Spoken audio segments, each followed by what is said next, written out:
بناوی خوای بەخشندەی میهرەبان سڵاوتان لەبێت بەڕێزان لە بەرنامە ئەمڕۆ سەرەسەر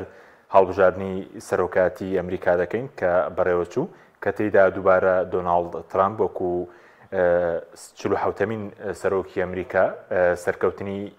بەرزهێناوە. دیارە لە هەڵبژاردنەکەدا دۆناڵد ترامپ توانیوێتی لە 150یەکی دەنگەکان بەرزبێنێ کە 71 ملیۆن دەنگی بەرزهێناوە.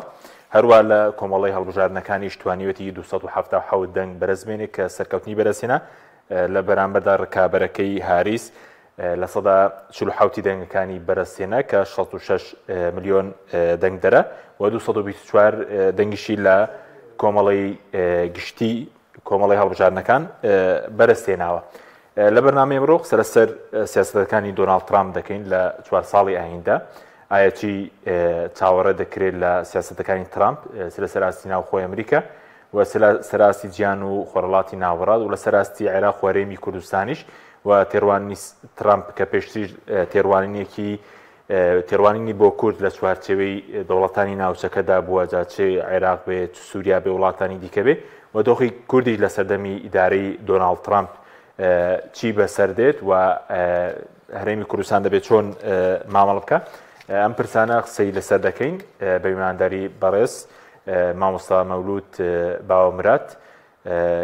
کە دکتۆرای هەیە لە زانستە سیاسیەکان قسەی لەسەر دەکەین. مامۆستا بەخێر بێن، سوپاسی ئامادەبوون دەکەین.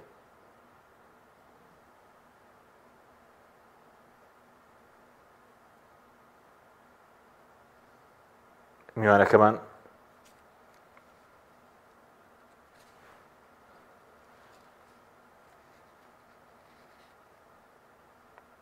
مامۆستا گوێ لە دەنگی ئێمەیە؟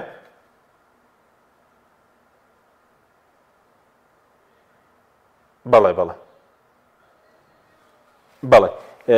میوانەکەمان حاضر دەبێت. دیارە هەم وڵاتانی جیان چاویان لەسەر ئەنجامی هەڵبژاردننی سەرۆکایەتی ئەمریکا بوو لەبەرەوەی کە کاریگەری هەیە لەسەر وڵاتانی دیکە و هەندێک لە وڵاتان پێشوازی لێ دەکەن، هەندێکیان تووشی قەلەقی بوونە وەکو وڵاتانی جیهان کە ئایا دۆناڵد ترامپ لە 4 ساڵی ئایندە چی دەکات، چونکە لە ماوەی 4 ساڵی ئەو کاتێک کە سەرۆکی ئەمریکا بوو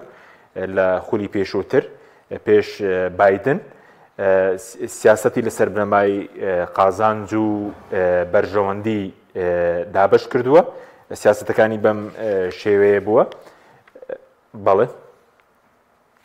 دیارە ئەوەی زیاتر کاریگەری هەبووە لەسەر دەنگدەری ئەمریکی کە لەم هەڵبژاردنەدا کاریگەری هەبووە لەسەر دەنگدەری ئەمریکی پرسە ناوخۆیەکان بۆ بە تایبەتی پرسی ئابووری کە دۆناڵد ترامپ لە گوتارەکانیدا لە بانگەشەی هەڵبژاردننیدا زۆر تەئکیدی لەسەر ئەوە دەکردەوە کە بارودۆخی ئابووری چاک دەکات و ئەمریکا بەهێزتر دەکاتەوە و پرسی کۆچبەرانیش بە هەمان شێوە کە قسەی لەسەر دەکرد و بەڵێنیشیدا بوو کە چارەسەریان بۆ بزۆزێتەوە سنوورەکان پتەوتر بکات و لە سیاسەتێکی خراپی هەیە بەرامبەر بە کۆچبەران، بەڵام لە هەمان کاتدا لە پرسی پاراستنی خێزان و ئەو دژی جێندەر و کاری کردووە کار دەکات کە مەژوای کردووە کە بەشێک لە مسلمانەکان دەنگ بە دۆناڵد ترامپ دەن و لەگەڵ پاراستنی خێزان بووە و بەڵێنیشی داوە لە سەراستی جەنگەکان، بەڵێن داوە کە جەنگ لە ئۆکرانیا لە غەزا بە قسەی خۆی ڕابگرێت. وڵاتانی جیان چاوەڕێی بڕیارەکانی ئەون. ماوەسا بەخێر بێن، سوپاسی ئامادەبوون دەکەین. ئەگەر سەرەتا لە هۆکارەکانی سەرکەوتنی دۆناڵد ترامپەوە دەست پێ بکەین، هۆکارەکانی سەرکەوتنی چی بوو کە ئەم جارە توانی براوە بێ دوایەوەی کە لە پێشووتردا لە هەڵبژاردننی پێشووی سەرۆکایەتی ئەمریکا لە بەرامبەر بایدن تووشی شکست هات، چی وای کرد کە ئەم جارە بێتەوە و بگرێتەوە کۆشکی سپی؟ سەرتا سڵاو بۆ بەڕێزت و هەروەها بۆ گوێگرانی کەناڵی پەیام. لە ڕاستیە ینی کۆمەڵێک ئەتوانین بڵێن کۆمەڵێک فاکتەر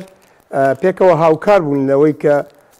جارێکی تر ترامپ پاش ئەوەی کە لە 2020 دۆڕاندی جارێکی بێتە سەر ساحە. یەکەم ینی گەڕانەوە بۆ بۆ ناوخۆی ئەمریکا و بیرکردنەوە لەسەر ئاسی نەتەوەیی ئەمریکا وەکو جێڕانەوەی شکۆ بۆ ئەمریکا، جێڕانەوەی مەزنی بۆ ئەمریکا، وەکو بڵێ گوتارێکی ناسیۆنالیستی کە ئەوە بە ئەمریکاش ناخوا، بەڵام مەوجەیەکی دروست کردو هەم یعنی هەستکردنی خەڵکی ئەمریکا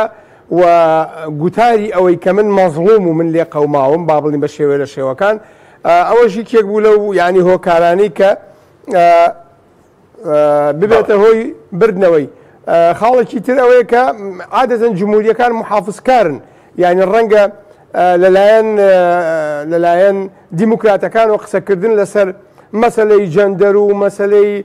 هاوڕەگەزبازی بچی و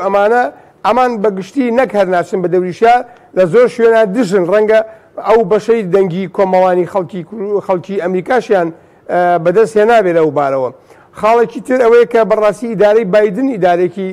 زەعیف و کە فرسەتی ئەوەیە ئەم جارە بەهێز ترامپ بێتە سەر ساحەکە و زۆرێک لە شتەکانی تر، بەڵام بەگشتی ئەم 4-5 هۆیەیە کە عەرزم کردی بووە هۆی ئەوەی کە شەپۆلێکی خەڵک دوای گوتاری پۆپۆلیستی ئاسای ترامپ کەون و دەنگەکانی بتوانێت ئەو خاتوونەی مرەشەح بۆ هاریس تێپەڕێنێ. باشە مامۆستا ترامپ خۆی کەسێکی پۆپۆلیستە و هیچ پرۆژێکی داریکراوی پێ نییە بڵێن بۆ ناوخۆی ئەمریکا و بۆ دەرەوە. هەر ماوەت پێشتر باز لەوە دەکات کە لە قۆناغی پێشووتری کە جارێکم بوو بە سەرۆکی ئەمریکا باز دەوەکە کە زوو بۆ چوونی خۆی دەگۆڕێ، هیچ گۆڕانکارێکی بەسەرداهاتووە یاخود ئەم جارش وتارەکانی زیاتر تەرکیز بوو لە ناوخۆی ئەمریکاوەی کە ئابوووریەکان باش نییە، مەسەلەی کۆچبەران بە هەمان شێوە. وەڵاهی ماوە قاعیدەیەک عەرز بکەم.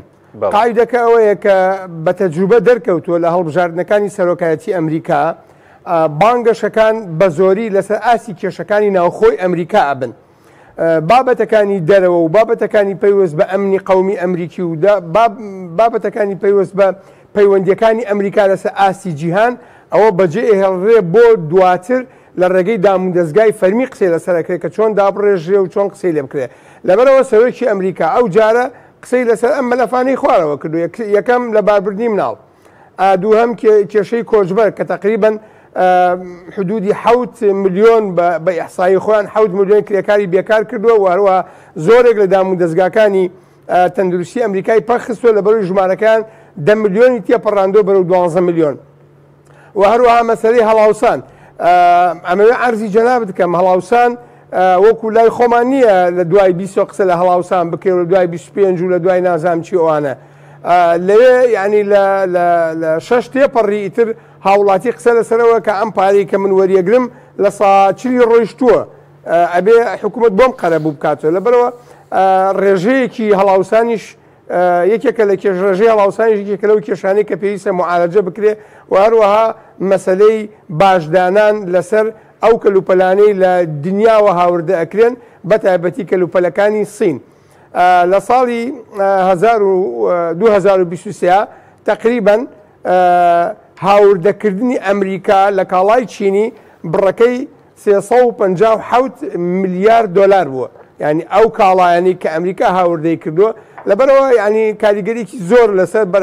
بەرهەمهێنەری ئەمریکاکە بۆ یەکانە بێتە یەکێ لەو قەزیانەی کە ترامپ ئەتوانێت قسەی لەگەڵ بکات. لە کۆی قسەکانمانە شتێک بڵین باشە، ئەویش ئەوەیە ئەم سەرۆکە ئەم ترامپ سەرۆکێکی هەماهەنگ و هاوڕێک و سازە لەگەڵ سیستمی سەرمایەداری لیبراڵی ئەمریکیە، چونکە خۆی پیاوێکی سەرمایەدارە و خۆی بە عەقڵی خاوەن کۆمپانیا ئیشەکە، بە عەقڵی خاوەن بانک ئیشەکە، بە عەقڵی بە چاوی خاوەن وەبەرهێن سەری دنیاکە. لەبەرەوە ئەم پیاوە سازە لەگەڵ ئەو سیستەمە و سازە لەگەڵ ئەو نیزامە سەرمایەداری کە هەیە. بۆ یەکانە بە ئاسانی لەو شتانە تێگا، بە ئاسانی تێگا چۆن چارەسەری مەسەلەی زیادکردنی باج بکات تاوەکو کاڵەکانی ناوخۆ زەریان پێنەگات، چۆن ئەتوانێت ڕێژەی هەڵاوسان کەم بکات و تاوەکو کێشەیان بۆ دروست نەبێت. و معلومی جەنابتە و هەروەها گوێگرانیش ئەوە ئەزانن کە ئەمریکا یەکێکە لە وڵاتانەی کە زۆربەی کێشەکانی لەسەر ئاسی هەموو جیهان لە ڕێگەی دارایی و چارەسەرەکات. واتە ململانەکانی لە جیهانە لە ڕێگەی بەکارهێنانی دارایی و گوشاری دارایی چارەسەرەکات. تەبعی کەوتم دارایی مەبەستەکەم دیارە، مەبەستم ئابووری نییە، نا مەبەستم داراییە، واتە دۆلار لەبەرەوەی کە خۆیان بۆ خۆیان داهێنەری دۆلار و هەروەها خۆشیان بۆ خۆیان ئەو عملەیان ئەو عملەیە کە ئیخەنە بازاڕی جیهان. باش خاوەنی ئەو عملەیەن کە ئیخەنە بازاڕی جیهان. بەڵێ بەزۆکو کەسێتی دۆناڵد ترامپ بەرز چۆن دەیخوێنیتەوە هەمان کەسێتی پێشوە کە بازۆ کەسێتێکی ڕاڕابێ کەسێتەکەی بڵێن ناوخۆی ئەمریکا و جیان ڕوبەڕووی ئاڵۆزی و سەرێشەی زیاتر دەکاتەوە لە 4 ساڵی داهاتوو؟ پێم وانە ینی ئەم کەسە کەسێکی ئەوەی پێشوو بێ بەڵکو ینی ئەزمموی لە دۆخەکانی پێشوو وەرگتووە تێگەیشتوە لەوەی کەوا دادگاکان تێگەیشتووە لەوەی کەوا کۆنگرێس تێگەیشتووە لەوەی کەوا ئەنجومەنی پیران ئەوانە چاوپۆشی لە کەس ناکەن ترامپ خەڵک بێنێتە سەر کۆنگرێس و نەیهێنێ و پەلاماری وایت هاوس بدا و نەیدا ئەوە هیچ لەوە نابەخشێ کە ترامپ هاوڵاتیی ئەم وڵاتەیە کە وەختێ هاتوو هێڵە سوورەکانی یاسای تێپەڕان هەموو ئەو پارێزبەندیانی کە هەیە لێ وەرەگیرێتەوە بێتە بەردەمی محاکەمە. بەڵام ئەوەی کە ئێستا ڕەنگە وای لێکرد بێ زیاتر لە جاران توانای بیرکردنەوە و دەستڕاوەشان و وەکو بڵێ قسەکردن لەسەر ئاسی جیهان و جۆرێک لە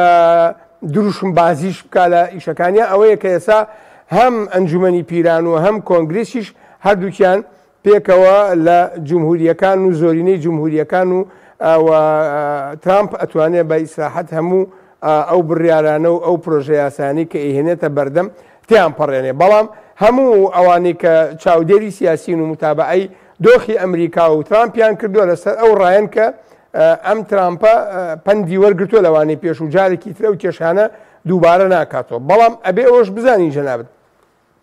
سیاسی پۆپۆلیستی مەگەر بمرێ نادەست لە پۆپۆلیستەکەی هەڵناگرێ. من تەسەورەکەم یانێگە کێشەی بێتە پێش دووبارە ئەو ئیمتیحانە قورسە بەڵام وەکو جەنابیشت ئاگال لێبوو لە ماوەی پێشوە چۆن هێنانە بەر محکەمە هەرجار لە بەر شتێکیان هێنایە محکەمە هیچ حەسانەیەکی نییە، حەسانەی بە ئیسراحەت دێ هەڵیگیرێ لەبەرەوە مەترسیەک نییە ئەمریکا توش بکە. بەڵام ئەبێ ئەکید پرسیارەکەی جەنابیش هەروایە ینی ئەم وڵاتە زلهێزە ئەگەر سەرۆکێکی کۆنتڕۆڵ کرا و ئاڕاستە کرا و ئەو کۆڵێ لە قاڵبدا و دیسپلین کراوی نەبێت دنیا تووشی کێشەکە. باشە ماوەستا و بڵێن کە ترامپ کاندیدی کۆماریەکان و هاریس کاندیدی دێموکراتەکان کە دوو حیزبن ڕکابەری یەکتر دەکەن لە ئەمریکا بۆ وەرگرتنی دەسەڵات جیاوازەکەیان چییە؟ ینی جیاوازەکەیان چیە وەکو سیاسەتی ناوخۆ بێ بڵێن دەرەوە بێت دیارە جیاوازەکەیان چییە؟ وەڵاهی ینی وەکو بڵێنش بۆتە تەقلیدێکی ئەمریکی ئەوە هیچ. بەڵام هەر لە سەرەتای کۆتایی هاتنی شەڕی ئازادی ئەمریکا تەبیعی دیارە جەناب دەزانی ینی ئەمریکا ئەو گەلەنیە کە ئێستاکی هەیە وەختی خۆی ئیسپانیەکان و پرتوغالیەکان دۆزیانەوە دواتر فەڕەنسیەکان و دواتر بەریتانیەکان و الحاصل شەڕی ئیستیقلالی ئەمریکی دەستی پێکرد و هەندێکیان پێیان وابوو کە ئەم وڵاتە جمهوری بێ و هەندێکیان پێیان وابوو ئەم وڵاتە ئەم کۆمەڵگایەکی دیموکرات بێ و ئەمانە جمهوری خوازن ئەمانەش دیموکرات خوازن. هیچ جیاوازیەک لەسەر هێڵە گشتیەکانی دیموکراتیەت و یا دەستوری ئەساسی ئەمریکا و گەلی ئەمریکا و ئەمنی قەومی ئەمریکی و هیچ هینێکیان لەسەر ئەوانە نیە جیاوازیەک. ئەو پەڕەکەی هەیە ئێساکێ بۆتە ینی دیاردەی ناو.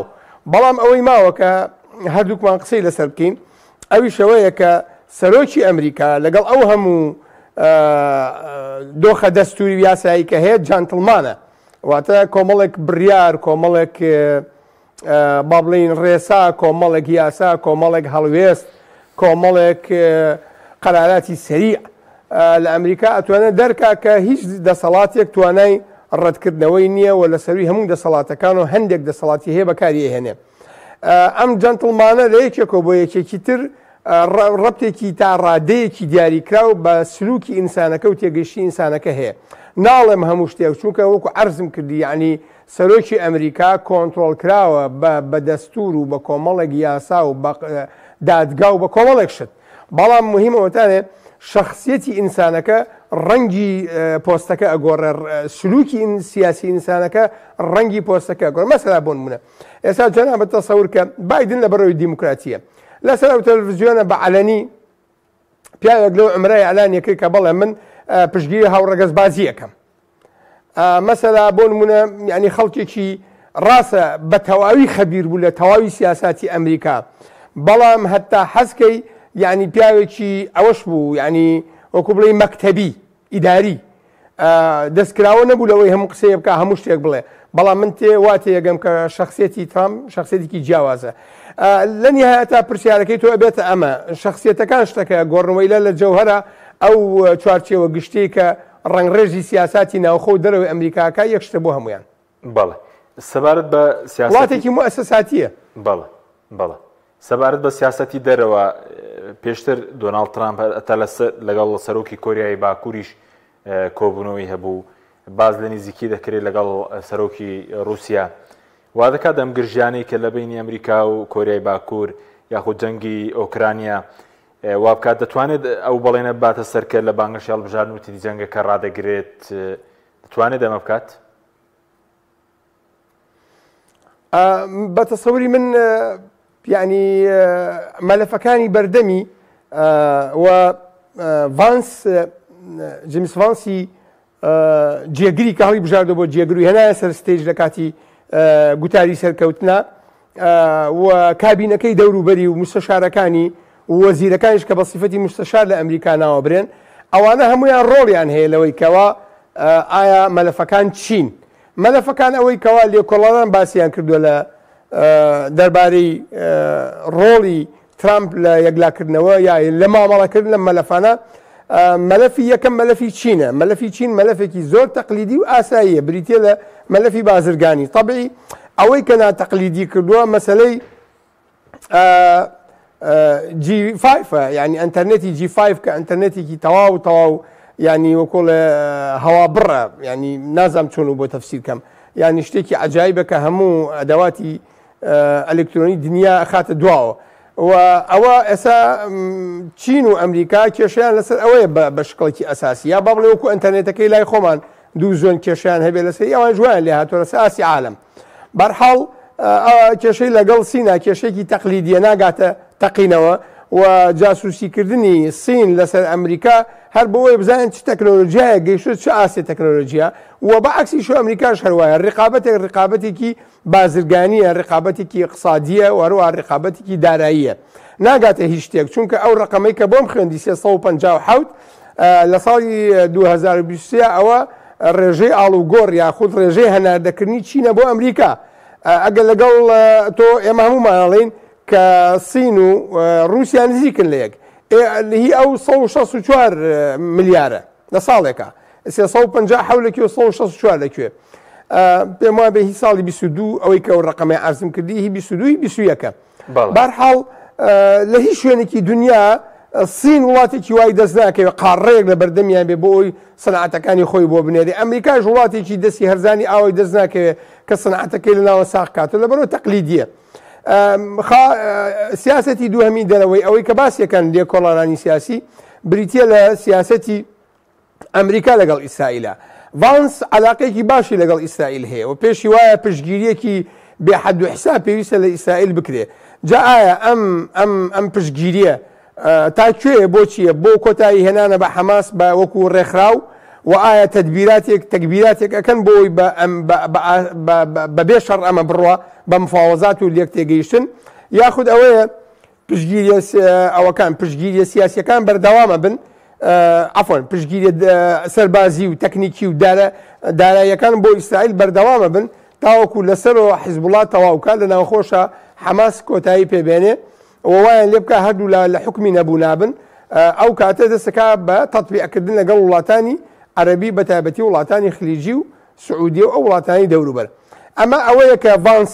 تەسەوری ئەکایە ئەمە ئەو شتەیە کە ڤانس لە خەیاڵیا هەیە بەڵام ئایا لەسەر ئەرزوا دەرەچێت ئەوە شتێکی ترە باوەڕ ناکەم خەڵکی ناوچەکە بەو ئاسانیە و بەتایبەتی خۆگرانی غەزە ئەم هەموو خۆیان گرتو و چشیان لە هەموو شت کردووە و ڕوبەڕووی مەرگە بن باوەڕ ناکەم ئەم جۆرە بیرکردنەوەنە سەر بگرێ و ڕەنگە لە دوایە ئاشتی دواچارە سەر بێ مەسەلەی ئێرانیەتە پێشێ بە مەلەفی سێ هەموو دوایەوە مەلەفی ئۆکرانیایەتە پێشەوەکو مەلەفی چوار هەموو دوایەوەش مەلەفەکانی تری جیهان لە ڕێگەی حلفی ناتۆ یەنە پێشکە بە زۆریان مەلەفەکان ڕوو لە رووسایە بەڵێ وەکو هیچ قەلەقێکەیە بە تایبەت لە وڵاتانی ئەوروپا بۆ نمونە دۆناڵد ترامپ کۆتایی بەم جەنگەی ئوکرانیا بێنێ وەکو پاراستنی ئاسایشی و وڵاتانش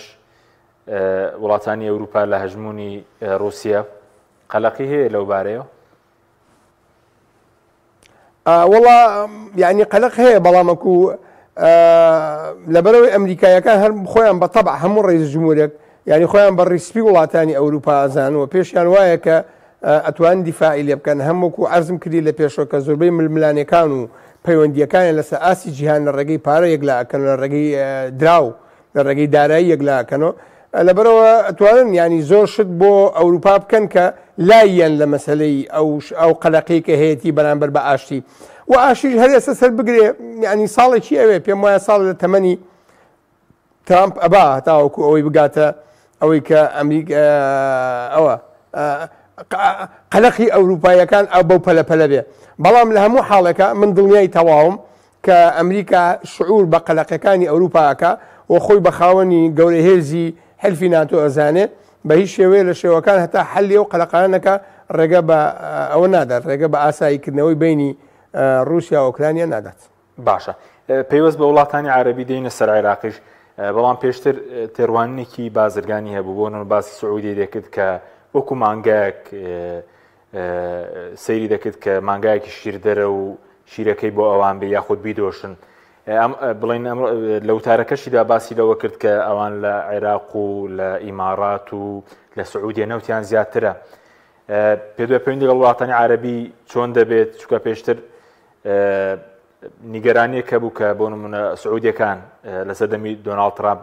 نەتوانرا لە هێرشی حوسیەکان بیان پارێزێت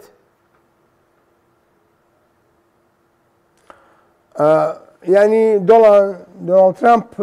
وەکو عەرزم کردی بازرگانە و بە عەقڵی بازرگان سیاسەتەکە و ئەو بیرکردنەوەشی هاوجوتە لەگەڵ سیستمی سیاسی ئەمریکا وەکو سیستمێکی سەرمایەداری لیبراڵی و تەبیعیە بەڵام ئەوەی کە جیاوازە لەم مەوزوعە زمانی ترامپ زمانێکی ڕەنگە دیبلۆماسیانە نەبێ ڕەنگە زمانێک نەبێ با بڵین شتەکان بخاتە چوارچێوە و بیکاتە ناو پاکەتێک و جا بیخاتە سەر عەرز بەڵکو بە کاڵی ئەو قسانی کە هەیە خاتە سەر عەرزەگینە ئەو قسەی ئەو کردوێتی هیچ لەواقع ناگۆڕێ فعلەن ئەمانە ینی سەرمایەکەیان بۆ ئەمریکایە بۆی بیان پارێزێ بەڵام ئەگەر نەیپاراست بن یا ئەگەر وەفای بەو عادەی نەکرد بێت لە قۆناخی لە قۆناخەکانە ئەوە نییە کە ئەمریکا بتوانێت لەوان هەڵوەشێن ئەوە عەفوەن سعودیە یا غێری سعودیە بتوانێت لەوان هەڵوەشێنێ حلفێکی تازە دروستکە ئەوە جەناب تەزانی ماوەیەک لەمە پێش حلفێک لەگەڵ سینا و بەڵێ لەگەڵ ئێران کۆی کردنەوە لەگەڵ چەند وڵاتی تا قەرار بکۆ بنەوە بەڵام بە هیچیش نەگەی بە نەتیجێ ناگات چونکە وەکوتم ینی گوشاری ئەمریکا گوشاری سەربازیە بە دەرەجەی یەک بەڵام پێش بەکارهێنانی هەر جۆرە هێزێک ئەدەواتی دارایی بەکارهێنێ من پێم وانییە هیچ کەسێک فریای ئەو فریای سعودیە بکەوێ یا فریای ئیمارات قەتار لە دەرەوەی ئەمریکا بکەوێ یا بتوانێت جێی ئەمریکا لە ڕۆژهەڵاتی ناوەڕاستە بە تایبەتی لە سعودیە و ئیمارات و قەتار و بەحرین و میسر پڕ بکاتەوە وای تێناگەم بەڵێ تەجروبەکرا نەتوانرا بەڵێ پێویست بە ئێران پێشتر کە دۆناڵد ترامپ ڕێکەوتنامەی ئەتۆمی هەڵوەشاندەوە و ئێستا گرژەکانی ئێران و ئیسرائیل هەیە وەڵامدانەوە هەبوو بردومانکردنی بڵین ناوخۆی وڵاتەکانیان هەبوو تاورە دەکرێت بارگژیەکان زیاتر بێت چی لێوە سەردەیوە ئەو کاتە کاریگەریش چی بێت لەسەر عێراق و خۆرەڵاتی ناوەڕاستی من وای خوێنمە یاوایتی ئەگەم کە کۆماری ئیسلامی ئێران لەوە وریاترە کە بکەوێتە ئەو نەوە تەڵانەوە و خۆی لە پێش حسابی خۆی کردووە ئەوەی کێتە پێشێ لە ڕیزی دوشمنایە لە ڕیزی دۆستەکانیان نییە و ئەو حسابەکە بۆ ئەوەی کەوا ئەم دوشمنەی کە ئێسایەتە پێشێ لە جاری پێشوو بەهێسترە و توانای داراییشی باشە و دۆخی ناوچەکەش لەبارە بۆ ئەو لەبەرەوە وا تەسەورەکەم ئێران ئەگەر چاوەڕێی شتێک چاوەڕێی کێشەیە لەگەڵ ئەمریکا بکە لە ڕێی ئیسرائیل و ڕەنگە چاوەڕێی بکە و ئێرانیش ینی بای ئەوەنە ئەدەواتی هەیە لە ناوچەکە کە هەم ئاڕاستی کێشەکان لە خۆی دوور بخاتەوە هەم بتوانێت معالەجەشیان بکە یعنی ئێران هێزێکی کەم لێ ناوچەکەەوە ئەگەر ئەمریکا لەگەڵی تونکە ڕەنگە وڵاتانێکی تریش بۆ کەمکردنەوەی گوشار لەسەر ئایندەی خۆیان هاوکاری ئێران بن و پشتیوانی ئێران بن من وانە بینم ینی ئەمریکا دۆناڵد ترامپ لەو قۆناغی ئێستاە گرژیەکان بباتە ئاسی پەلاماری سەربازی لەگەڵ ئێرانە و ئێرانیش وەکوتم لەوە وریاترە بکەوێتە ئەنا ئەو تەڵانەوە بەڵام ئەگەر هاتوو ئەوەش هەر ڕوویا من دڵنیام کە لە قەناتی ئیسرائیلەوە شتان ڕۆدا. بەڵێ پێوەست بە عێراق دۆخەکەچی بەسەردێ وایە هیچ بڵێن سیاسەتێکی تایبەتی ئەمریکەکانەیە بەرامبەر بە عێراق و لە ماوەی ڕابردووشدا بڵێن هێرشی گروپە چەکدارەکان هەبوو مقاومەی ئیسلامیە بوو بۆ سەربنکەکانی ئەمریکا هەرچەندە ئێستا کەمتر بۆتەوە پێوەست بە عێراق سیاسەتێکی دیاریکراویان هەیە؟ وڵی جا لە عێراقا دادگای فیدراڵی بڕارێکی دەرکردووە لەسەر مەسەلەی ئەو کارەساتی کە ڕوویە لێرە لە شەیدکردنی قاسمی سلێمانی و مەهدی مهندیس دادگای فیدراڵی دادگای ڕەسافە قرارێکی دەرکردووە کە ترامپ مەمنوع بێتە عێراق و هاتە عێراق حەیەن ئەو مەیتەن بیبەنە بەردەمی دادگا لەبەرەوە ئەوە ینی شتێکە عێراقیەکانە بخوان چارەی ئەو مۆزوع بکەن جایتر ینی چوزان بڵێم جۆرێکە ینی دوو لە ڕووی جەنابەت و گوێگران جۆرێکە لە مەهزەلە ئەم ناو بڕیارانە بەهەرحاڵ دراوە بڕیارێکە و دراوە قەزاییە و ئەبێ علاجی بکەنی ئەوە یەک دوو ئەمریکا لەگەڵ عێراقا مامەڵی نەفەسی درێژەکات مامەڵی نەفەسی درێژ قەناعەتی وایە کشانەوەی لە عێراق لەبەر هەر سەبەبێک ببێ لە ناوچەکە بۆشایی ئەو دروستە بێت نەک بۆشایی ناوچەکە دروستە بێت نا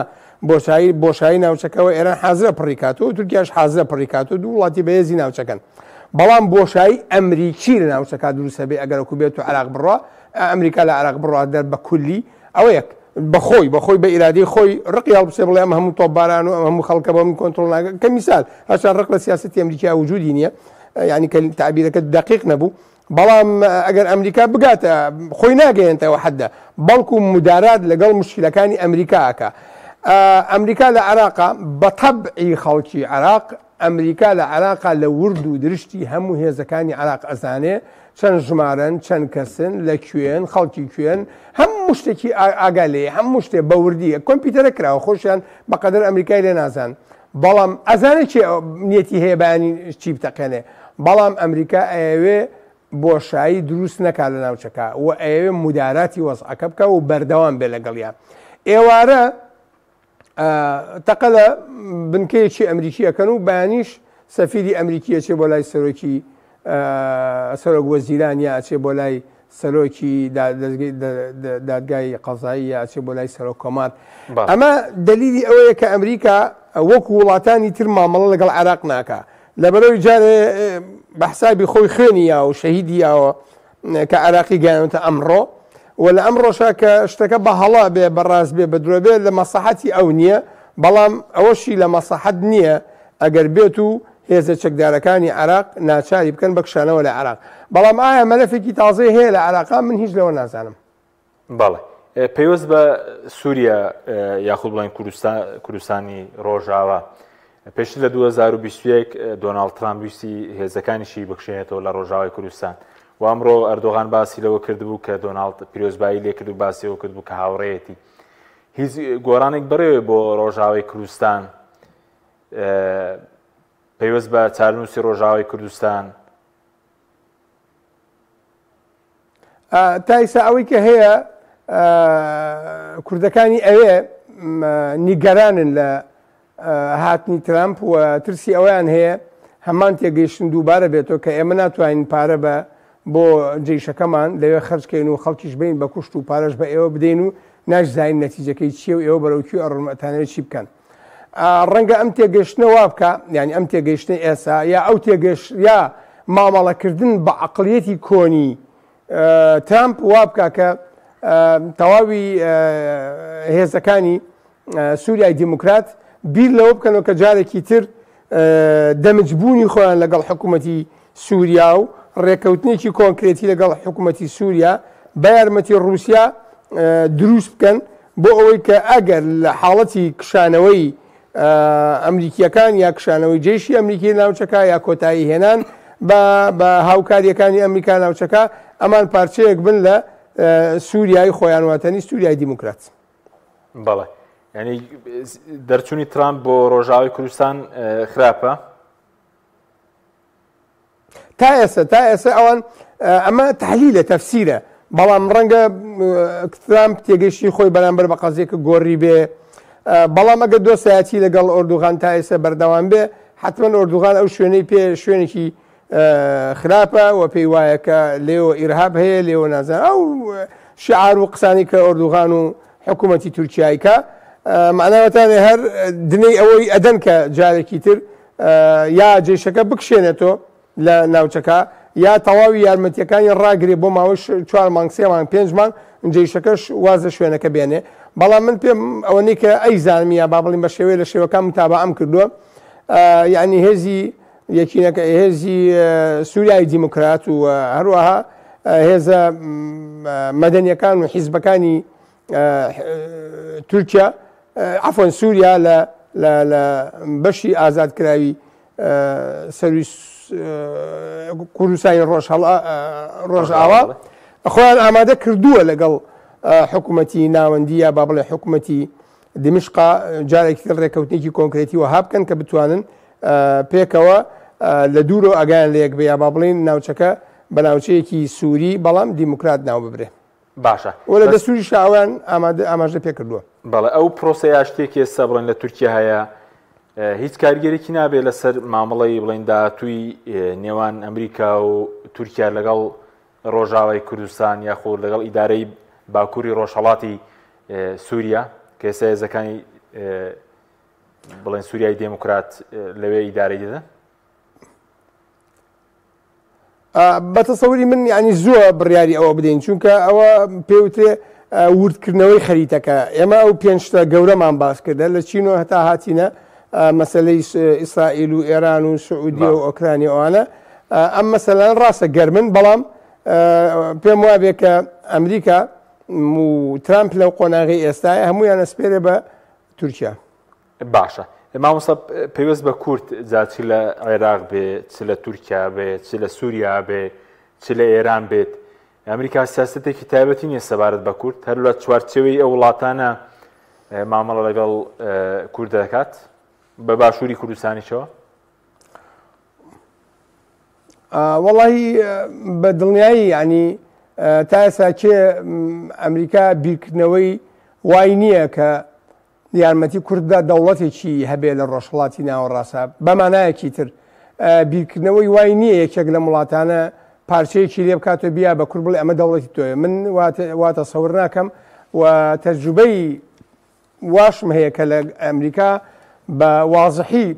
لە کاتی 2023 و گۆڕانی عراقا لە مەجلس حکوم بە وازحی ئەم بیرۆکەیان ڕەفزە کرد و ئەیان و ئێمە ئامادەی ئەوە نین دەوڵەتێک بۆ کورد دروستکەین ئێمە ئامادەین پشتیوانی دیموکراتیەت بکەین پشتیوانی ئازادی بکەین پشتیوانی پێکەوە ژیان بکەین پشتیوانی حقوقی کورد بکەین پشتیوانی ئەو بکەین بەرگری ئەوە بکەین کە هیچ کەسێک جارێکی تر کورتوشی کوشتن و بڕین و لیان این عەزابدان نەکا لەبەر کوردبوونی بەڵام ئێمە مەسئولی ئەوە نین دەوڵەتێ بۆ کورد دروستکەین ناوچەکە تا ئێستا ئەوەندەی من تێگەیشتوم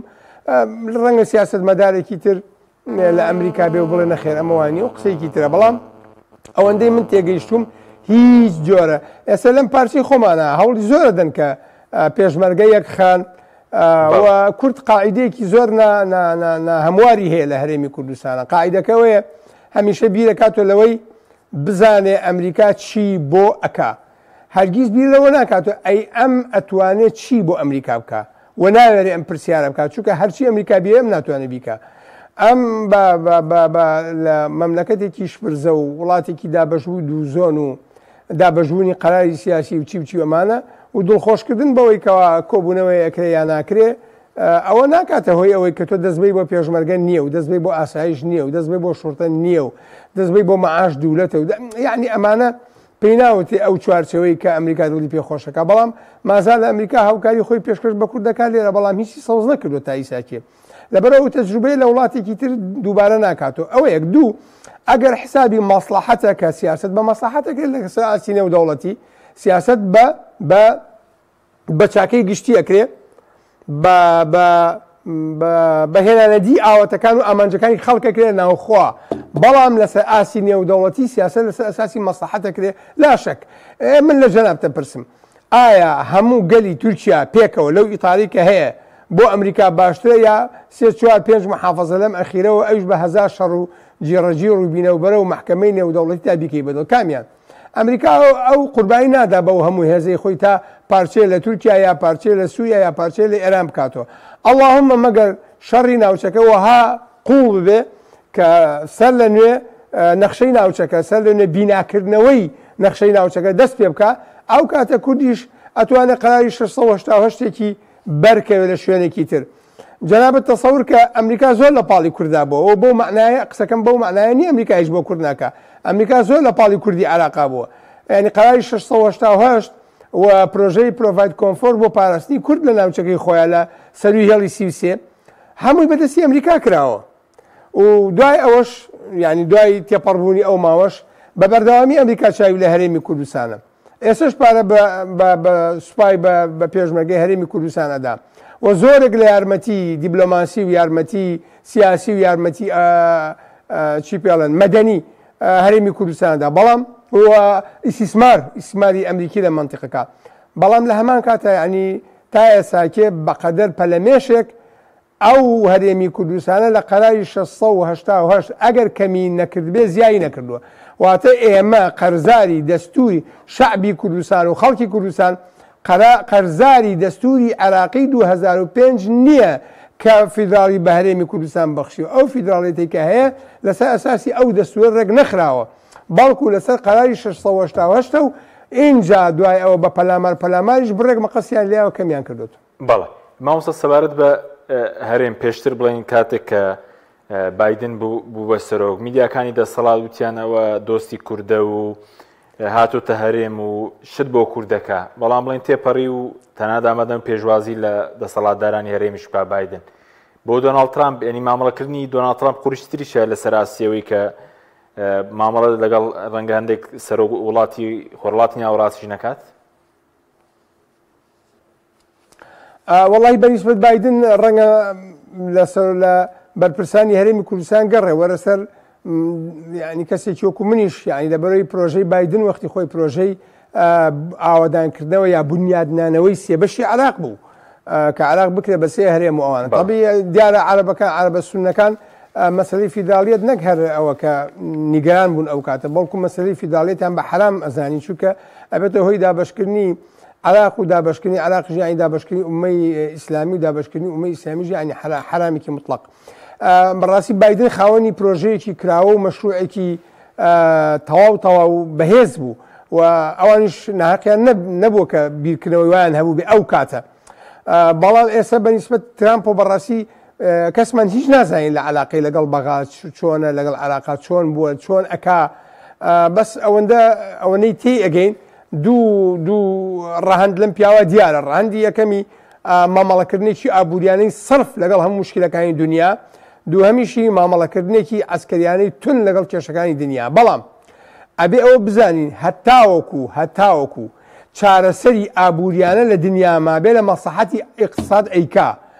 لە مەسلحەتی ئینسان و لە مەسلحەتی کێشەکان و لە مەسلحەتی ئەوانە زۆر مەوزوع نییە بەڵکو لە مەسلحەتی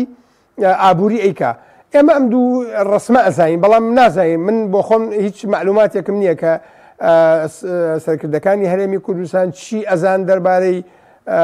ترامپ و چه علاقەیەکیان هەیە هەرچەند لە داڤۆس پەیوەندی و علاقەیەکی با بڵێن کۆبوونەوە و دۆستانە لەگەڵ سەرۆکی هەرێم ئەو کاتە کرا بەڵام من هیچی لێ نازانم. بەڵێ بەس وەکو پێشتر وەکو دواپرسیارشم تێڕوانینی بۆ کوردەکانەوە بوو کە شەڕکەری باشن وەکو شەڕکە ناوی بردن یاخود دەیگوت لە جەنگی دووەمی جیهانی کوردەکان یارمەتی ئێمەیان نەداوە وەکو سیرکردنی کوردیش وەکو شارکەرێکی باش دەبینی؟ وەڵاوە ینی قسێکی عیبە ئەوە هەروکو ئەو قسانە وایە کە وەختی خۆی ناسیۆنالیستە تورکەکانیان کە یان و کورد تورک کوردێکی چیاییە چیایی ینی زۆر نامەدەنی بێ حاڵ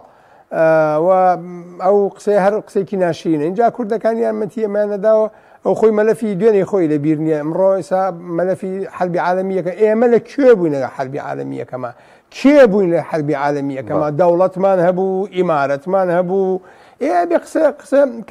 قسێکی ڕسمی بکرێ چێن ئەو کوردانێکەوە ئەمریکا پێویستی بوو ئەوان پشتیان تێکرد کامە ئیمارەت کامە دەوڵەت کامە ئەمیر کامە سان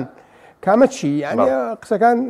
زۆر لەژێ خۆیان محکەم نییە. مامۆستا بە کورتی زۆر سوپاس دەکەم کاتمان تاوا بووە سەبارەت بە پێکەنانی حکوومەت لێرە باڵۆزی ئەمریکا سەردانی بەرپرسانی یەکێتی و پارتی کردە بوو فشارێکی ئەمریکیە بۆ پێکەنانی حکوومەت بە کورتی بێ سوپاس دەکەم.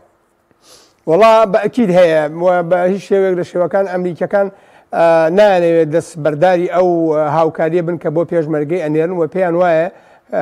ئەوە یەقینم هەیە لەسەر ئەوە کە پێیان وایە کە ئەوان کوردستانێکی بەهێز و یەکگرتو و یەک پارچیان ئەوێ جا بۆچی ئەیانەوێ و کوردیش چۆن ئامادەیە ئەم وەڵامی ئەمە بداتەوە من پێم وایە پارتی و یەکێتی بەم ماڵە شێواوە بەم قەرارە شێواوی کە هەیەە ڕەنگە لە ئاسی ئەوانە بن بتوان وەڵامگۆی یا وەڵامگەرەوەی ئەو خواستەی ئەمریکا بن وەکو لە پێشتا عەرزم کردن